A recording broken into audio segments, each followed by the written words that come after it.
Alright, what's up, guys? Um, I recently got a 2018 Kia Sportage now. I bought this last year, I believe. Um, it's a 2018. The issue I'm having is that the radiator needed to be replaced um, shortly. I'd say 5 or 6 months after I got it, around November, December.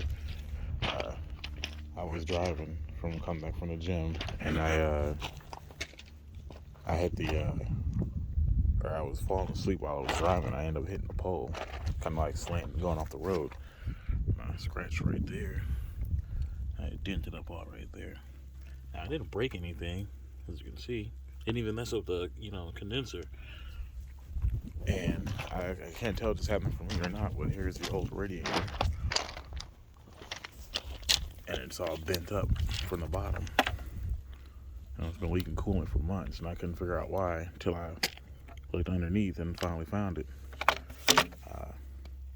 I ordered a new one from CSF. It's the exact replacement. Now, the issue I was having is there's like no videos on YouTube except for two explaining how to get the radiator off. It is the most difficult process, unless you know how to take the bumper off. And I was attempting that, but how cheaply made this thing is, I just didn't, because I felt like I was going to break all the tabs off and crack the bumper even more. So I went the other route with taking the fan out, which was a little bit of a job, but you can do it. So there was a video on YouTube with a guy explaining that you had to take off this section back here, and there's another cover that goes up in front, which is literally impossible to get off because the screws are like slanted. I don't know if you can see that or not. Got my flash on right there. See that? And there's like no way to get to it with the way the cover sits. So there's let me see which one it is. This is the top cover, and then I had to break it off right here, as you can see. But there's still tabs in there that'll hold it in place. There's one right there, 2, 3, and 4. So the ones that broke is 3 of them. The main ones are held on by screws. I don't know how to get to it. There's no video explaining it, so I just snapped it off. It's not that serious. And then underneath this piece is that piece, which is held on by 4 screws. You can easily get to those.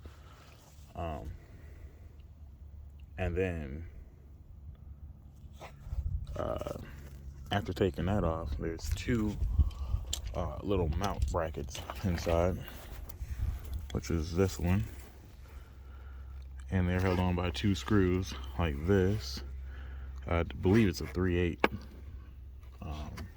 socket. I'm not sure. I use this tool and a little socket, and I had a wrench. I think 10 millimeters is the exact size, pretty sure. But they sit right in the corners.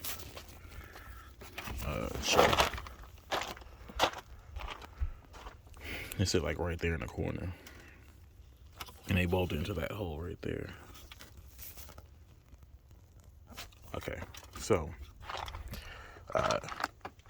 in the beginning, you had to take the beginning off. You had to take the fan out. There's a little motor piece, or I don't know what you call this. There's this piece that powers the fan. Okay, this is really easy to take off because it's only held on by 2 bolts. This one and that one. It's fairly easy to take that out. And there's like another clip you got to unplug right here, which is on the back of the radiator, or the back of the fan, right there. And you just push in like you would do any other clip. Right there at the bottom, you just push that piece in and pull it down, or pull up on the other piece. And then there's mounting brackets or bolts right here.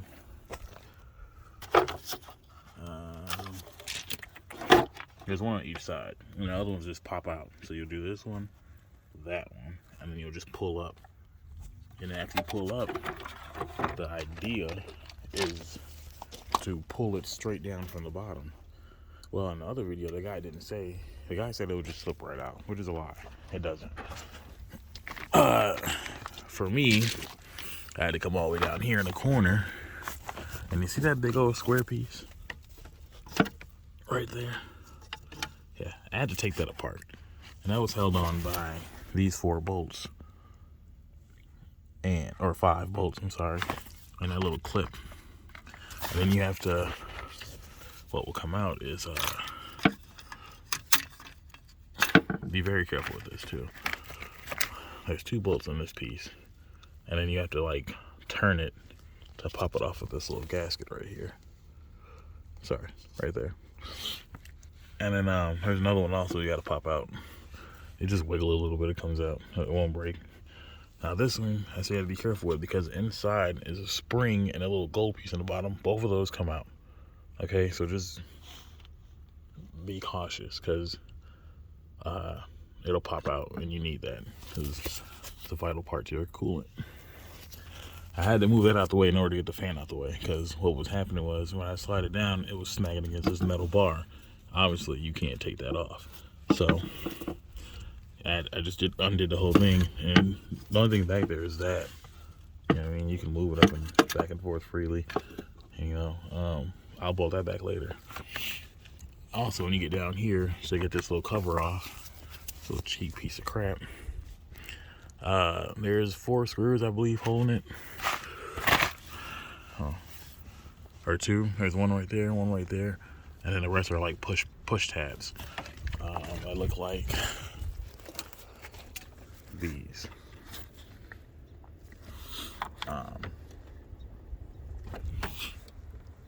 So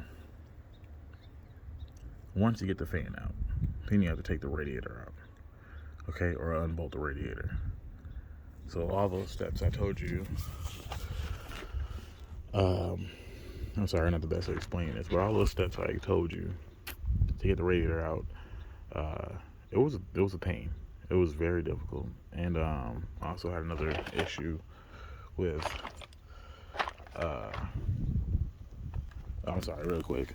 This is the other piece I was talking about that came off. It goes to that thing. So we'll get that back together, squared away. Where is it? Okay, so the radiator. There's clips right here. Right there on the edge, that condenser, that little other one that looks like the radiator goes into. It clips in right there and down there. But you should be able to take this off and push it up, and it'll come out. You have to push down hard on it too, because you have to get inside. You see that second tab? You have to get inside that second tab and push it down. Otherwise, it won't come out. This is the left-hand side. So that's your left-hand side. That goes, well, depending on however your car is facing. So it's the side that's away from the battery. There's a little tube in the corner right here. I had to use needle nose pliers. To get them out. If you don't know what needle noses is, these. Because there's a little clip. There's little holes right there. See it? With a little clamp on it. That goes all the way back around to your degas bottle or reservoir tank, whatever you want to call it.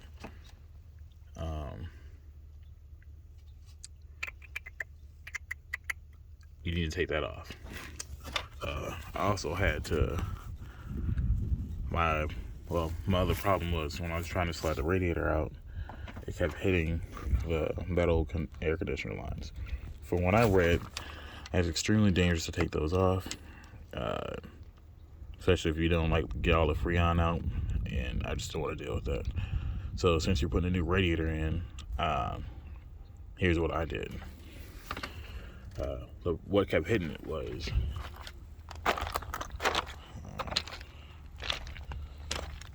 Where is it? So the upper tube that goes to the upper radiator hose, that originally looked like that. Yeah, I got a hand saw, and I just cut it off. Here it is, and it came straight out. That was my main issue. Was it just every time you try to slide it out, like I got that part down all the way to the ground, and this part just kept hitting the metal lines right there. So I just say, you don't forget it, and cut it out. With this, it took me about a minute or two. You know, that thing is sharp, so it didn't take long to cut it. I don't know if everybody has any tools in mind. So the specific tools you'll need a long flathead, you know, to pry back, or some type of pry tool, preferably a long one. You can get them at Walmart. This is a hyper tough one. I use this. I use a mallet too, and a screwdriver, flathead. You'll need pliers for those stupid clamps they have. These metal ones right here. The ones you gotta squeeze together and push back to get the hoses off. You'll need. I'll tell you exactly what size this is. I'm pretty sure these are 10 mils. So if you take a screw, now let's do this. Okay, so here's the screw. Right, these are all the screws. They're all the same size. It fits right on there. It's a 10 mil. It's a 10 millimeter. And then if you don't have the socket size.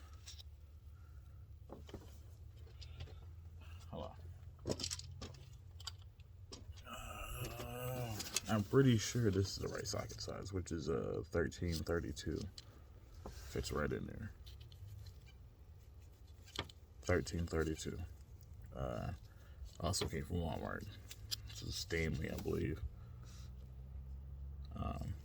That's all you really need, to be honest with you, man. It's not a hard job to do. It's not hard. It's just time consuming. You know what I mean? And it's worse when there is no videos on it.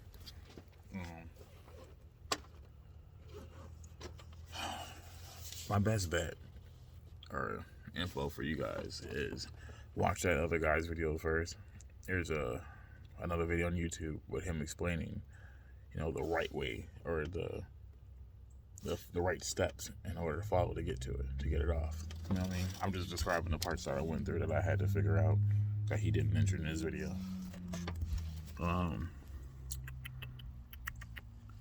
What else is there? Oh, that part I got off the CSF. I think it's from Car Parts, I believe. I'm not sure. It was like $124 or something. It was supposed to get here to 6th. It came to 2nd. You know what I mean? So I was really grateful for that. Got the parts come very fast. What else is there? The only part that I would say look up more, or if you can call it to the Kia dealership and figure out how to get to it, is this piece.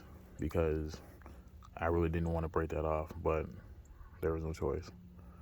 You know what I mean? I need this thing replaced, and I have no idea how to get that off. Now, if you know how to get the bumper off, I would assume that this job would go 100% faster for you.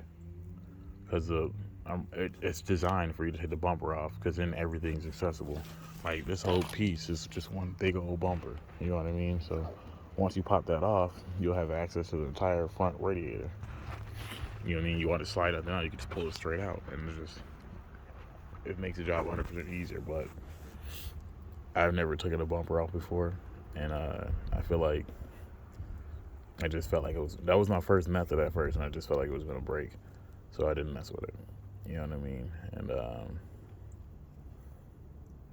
I'll be honest with you, I still got it done this way.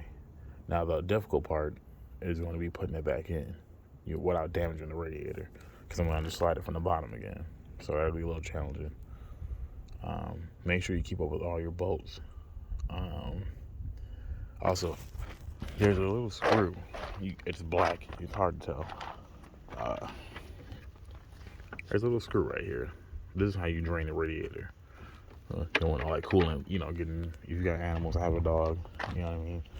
I have my little tank, or my little drain bowl to keep the coolant from going. My dogs, you know, be out there over here, and you know, I just don't want my dog getting drinking coolant. But there's a little screw. Right here is where it goes. You can do it by hand. It shouldn't even be tight, and you can drain all the coolant out the radiator before you start your job. Also, just make sure you have one of those drain bowls nearby, because there's gonna be a lot of coolant coming out. But it should, I mean, a day or two, depending on how you do it. As long as it took me, like it took me, I was doing it all day yesterday trying to mess with it. It was taking me a while, and I finally got it out. So 2 days tops, I guess, because it shouldn't be that difficult putting it back in. That's the easy part. I mean, it's a little difficult, but that's when you just put everything back together, and you don't have to worry about losing stuff because you're actually putting it back. I kept it with all my bolts. I use the car as leverage, so you know I got these, everything up here. Those bolts, I got 2 right there. I got some more over there, and also I had to take. Sorry, I'm just forgetting stuff. I don't know if you really have to take this off, but it made it a little easier. Actually, yeah, you do have to take it off to get to that. To get to this bracket right here, this mountain bracket, you need to remove these vent tube thingies. So it's this one, and then there's another plate right there. And it's just 2 screws, which is those. So one goes right there, where that hole is. And there's another one right there. And there's like I think there's 2 more screws in there, and like 2 tabs. You'll see it when you get in there. It's like 2 tabs that hold off right there and right there. It's not even hard. But that's how you get to that other mountain bracket, and you should be good from there. Just remember to drain your coolant first, so you don't have it leaking all over the place. And when you take this bottom piece off, that little bracket I was talking about, make sure you have like a face mask on or something to block your mouth or your face, because it does squirt. It's not a lot in there, but it will squirt out. It depends, I guess, how much coolant you lost or drained out. But yeah, I hope you guys, I hope it goes well for you, and I hope you get it done. This is a 28 Kia Sportage, all-wheel drive, 2.4 liter, I believe. Yeah, just give me good luck, guys.